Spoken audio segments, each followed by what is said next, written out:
Hey guys, तो कैसे हो आप सब। उम्मीद करता हूँ बहुत ही बढ़िया होंगे। तो दोस्तों, क्या आपको पता है कि पॉपकॉर्न्स आखिर पॉप क्यों करते हैं, या फिर क्या आप जानते हो कि एक ऐसा पैरासाइट है जो कि मछलियों के मुंह में ही अपनी पूरी जिंदगी गुजार देते हैं। या फिर क्या आपको पता है कि इस दो चेहरे वाले इंसान का नाम क्या है, इसकी कहानी क्या है। तो दोस्तों, ऐसी और भी बहुत सारे इंटरेस्टिंग फैक्ट के बारे में आज हम बात करने वाले हैं।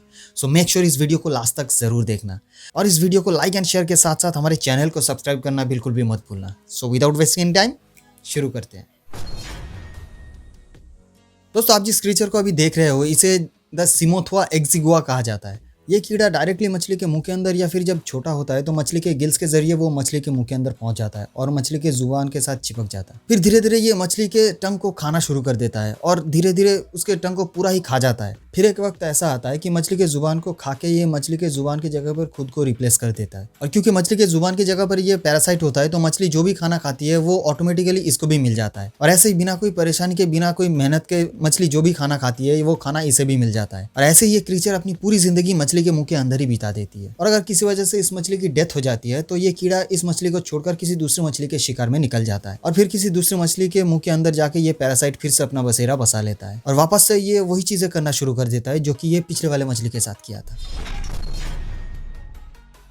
दोस्तों, आप ये जो स्कल्पचर देख रहे हो, ये यूके के वेल्स शहर में लेक वर्नवे में मौजूद है, जिसे कि एक well known chainsaw artist Simon Oruko ने डिजाइन किया था। और इसके पीछे एक बहुत ही इंटरेस्टिंग कहानी है। दरअसल ये यूके का सबसे टॉलेस्ट पेड़ हुआ करता था, जिसकी हाइट करीबन 209 फीट थी, और यह पेड़ करीबन 124 साल पुराना था। और 2015 के एक भयानक तूफान ने इस पेड़ को बुरी तरीके से डैमेज करके तोड़ दिया था। और जनरली क्या होता है कि किसी भी टूटे हुए पेड़ को काटकर साफ कर दिया जाता है, बट क्योंकि ये पेड़ सबसे टॉलेस्ट ट्री हुआ करता था, तो इसी वजह से वेल्स के रिसोर्स मैनेजमेंट टीम ने ये फैसला किया कि क्यों ना इस पेड़ को एक आर्टिस्टिक लुक दे दिया जाए। तो ऐसे में एक फेमस आर्टिस्ट साइमन ओरुको को बुलाया गया। और इस एरिया में एक बहुत ही फेमस कहानी हुआ करता था, जो कि एक जायंट होता था जो कि जमीन के नीचे से ऊपर आया करता था। तो इसी फोकलोर से इंस्पायर्ड होकर साइमन ओरुको ने इस पेड़ को एक जायंट हैंड का शेप दे दिया, और इसका नाम रखा गया द जायंट हैंड ऑफ वर्नवे। ये स्कल्पचर करीबन 50 फीट लंबा है, और इसे बनाते वक्त ये पेड़ इतना चौड़ा नहीं था कि पांचों की पांचों उंगलियां इस पेड़ से बनाई जा सके। इस पेड़ से सिर्फ 3 उंगलियां ही बन पाई थी, और बाकी के 2 उंगलियां अलग से इस स्कल्पचर के साथ जोड़ा गया था।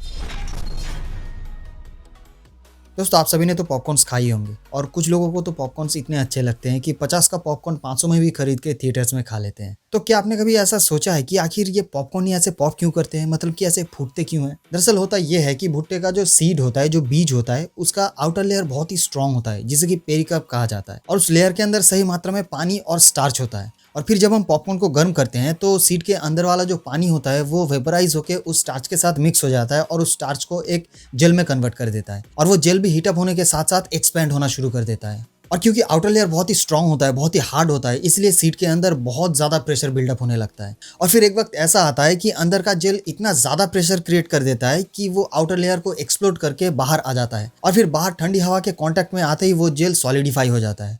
और कुछ इस तरीके से हमें मिलते हैं पॉपकॉर्न्स। दोस्तों, इस वक्त आप जिस गाड़ी को देख रहे हो, इसे द कैटवॉक कर्ट्स कहा जाता है, जो कि 1960 से लेकर 2011 तक न्यूयॉर्क के लिंकन और हॉलैंड टनल के अंदर पुलिस पेट्रोलिंग के लिए यूज में लिया जाता था। क्योंकि इससे पहले करीबन 2.5 किलोमीटर तक लंबे इन टनल्स में पुलिस को पैदल ही पेट्रोलिंग के लिए जाना पड़ता था, तो उसमें काफी सारे परेशानियां आती थी। फिर 1960s के टाइम से इस कैटवॉक कर्ट का इस्तेमाल करना शुरू हुआ, और इस गाड़ी को 240 वोल्ट वाले 3 हॉर्स पावर के मोटर से पावर दिया जाता था, जो कि करीबन 20 किलोमीटर पर आवर की स्पीड को रीच कर सकता था। और ये गाड़ी सिर्फ ओमनी डायरेक्शनल होती थी, मतलब कि ये या तो सामने की तरफ जा सकती थी या फिर पीछे की तरफ जा सकती थी। और इस गाड़ी के लिए टनल के अंदर एक स्पेशल ट्रैक हुआ करता था, जिसे कि कैटवॉक ट्रैक कहते थे। जिस तरीके से रेलवे ट्रैक पर 2 मेटल के प्लेट्स होते हैं, उसी तरीके से इस ट्रैक के अंदर एक मेटल प्लेट हुआ करता था, जिस पर यह गाड़ी मेटल व्हील के जरिए अटैच हुआ करता था, और दूसरी तरफ इस गाड़ी का रबर के पहिए होते थे। और इस गाड़ी में सिर्फ एक ही बंदे की बैठने जितना जगह हुआ करती थी। और जो पुलिस वाले पेट्रोलिंग किया करते थे, वो पूरा दिन इसी गाड़ी में बैठे नहीं रहते थे। उनके आराम के लिए टनल के अंदर एक छोटा सा केबिन भी हुआ करता था। दोस्तों, वैसे तो हम लोग हर साल मदर्स डे को सेलिब्रेट करते ही हैं, जो कि हमारे लिए बहुत ही स्पेशल दिन होता है, जहां पर हम अलग अलग तरीके से इस दिन को बहुत ही प्यार से हमारे मदर्स के साथ सेलिब्रेट करते हैं। लेकिन क्या आपको पता है कि इंडोनेशिया के हर एक स्कूल में साल में एक बार heaven in the feet of mother के नाम पे एक डेट को सेलिब्रेट किया जाता है, जहां पर हर एक स्टूडेंट के मदर को स्कूल में बुलाया जाता है, और सबके सामने स्टूडेंट्स अपने मदर के पैरों को धोकर बताने की कोशिश करते हैं, उन्हें एहसास दिलाने की कोशिश करती है कि माँ की क्या अहमियत होती है हमारी जिंदगी में, हमारे लिए माँ कितनी ज्यादा इंपॉर्टेंट है। दोस्तों, वैसे तो सर्दियां आ चुकी हैं, और जो लेजी बंदे होते हैं उनका लेजीनेस तो इंटू 100 हो गया होगा, जिन्हें कि बिस्तर से कुछ ज्यादा ही प्यार होता है। लेकिन क्या आपको पता है कि इसी लेजीनेस को काउंटर करने के लिए फिनलैंड में 27 जुलाई नेशनल स्लीपी हेड डे मनाया जाता है। इसमें क्या होता है कि फैमिली मेंबर में से जो सबसे ज्यादा लेजी होता है, मतलब कि जो सबसे लेट उठता है हर रोज, उसको पकड़कर सबके सामने बैंड बाजे के साथ पानी में फेंक दिया जाता है और उसे वार्न किया जाता है कि उसने अगर अपने लेजीनेस को नहीं छोड़ा तो अगली बार फिर उसके साथ यही किया जाने वाला है। वैसे सर्दियों में आप कितने बजे उठ जाते हो? कमेंट में जरूर बताना। दोस्तों, आप सीट इजेक्शन सिस्टम के बारे में तो जानते ही होंगे, जो कि ज़्यादातर फाइटर प्लेन्स में यूज़ किया जाता है, जिसमें क्या होता है कि अगर किसी वजह से एयरक्राफ्ट में कुछ खराबी आ जाए जो कि क्रैश करने वाली हो, या फिर जंग के दौरान अगर प्लेन बहुत ज़्यादा डैमेज हो जाए जो कि क्रैश करने ही वाला होता है, तो ऐसी हालत में सीट इजेक्शन सिस्टम के जरिए ही पायलट अपनी जान को बचा सकता है। और इस सीट इजेक्शन सिस्टम में सीट के पीछे एक जेट बूस्टर लगा हुआ होता है, जिसमें क्या होता है कि रॉकेट बूस्टर एक झटके में पायलट को प्लेन से बाहर निकाल देता है और इनबिल्ट पैराशूट के जरिए वो पायलट सेफली धीरे धीरे लैंड कर जाता है। लेकिन क्या आपको पता है कि रशिया ने K-52 एलिगेटर नाम का एक ऐसा हेलीकॉप्टर बना लिया है जो कि वर्ल्ड का पहला ऐसा हेलीकॉप्टर है जिसमें सीट इजेक्शन सिस्टम मौजूद है। और दोस्तों, अभी तक हेलीकॉप्टर्स में सीट इजेक्शन सिस्टम के बारे में सोचा भी नहीं जाता था, क्योंकि सीट इजेक्शन सिस्टम में तो पायलट को ऊपर की तरफ धकेला जाता है और हेलीकॉप्टर के ऊपर में रोटर्स होते हैं, और अगर ऐसे में पायलट को ऊपर की तरफ इजेक्ट कर दिया गया तो क्या हो सकता है आप खुद ही इमेजिन कर सकते हो। उन्होंने क्या किया है कि K-52 एलिगेटर का जो रोटर होता है, जब भी इजेक्शन सीट को एक्टिवेट किया जाएगा तो वो रोटर अपने आप डिस्ट्रॉय होकर खुद ब खुद बाहर निकल जाएगा और फिर इजेक्शन सिस्टम पायलट को ऊपर की तरफ इजेक्ट कर देगा, जिससे कि पायलट सेफली अपना जान बचाकर लैंड कर सकता है। हालांकि रशियन इंजीनियर्स ये कहते हैं कि ये चीज़ बिल्कुल ही फुल प्रूफ है, जिसमें किसी भी तरीके का कोई भी गड़बड़ होने की कोई भी पॉसिबिलिटी नहीं है। लेकिन फिर भी एक डाउट तो रह ही जाता है कि अगर बाई चांस वो रोटर्स डिस्ट्रॉय नहीं हुए तो पायलट का कितना खतरनाक हालत हो सकता है, आप इमेजिन कर सकते हो। दोस्तों, अक्सर ऐसा होता है कि किसी मेन रोड पर या फिर किसी हाईवे के ऊपर अचानक अगर कोई जानवर आ जाता है तो बहुत ही भयानक एक्सीडेंट होने के चांसेस रह जाते हैं, जिससे कि उस जानवर को और गाड़ी में रहने वाले लोगों को दोनों की जान को खतरा हो सकता है। तो इसी सिचुएशन से बचने के लिए नीदरलैंड ने क्या किया है कि हाईवे के जगह जगह पर ऐसे वाइल्ड लाइफ एनिमल्स के लिए फ्लाईओवर बना दिया गया है, जिससे क्या होता है कि जो जंगली जानवर होते हैं वो इसी फ्लाईओवर के जरिए सेफली रास्ता क्रॉस कर सकते हैं और जो ड्राइवर्स होते हैं वो इनके नीचे से सेफली अपने डेस्टिनेशन तक पहुंच जाते हैं।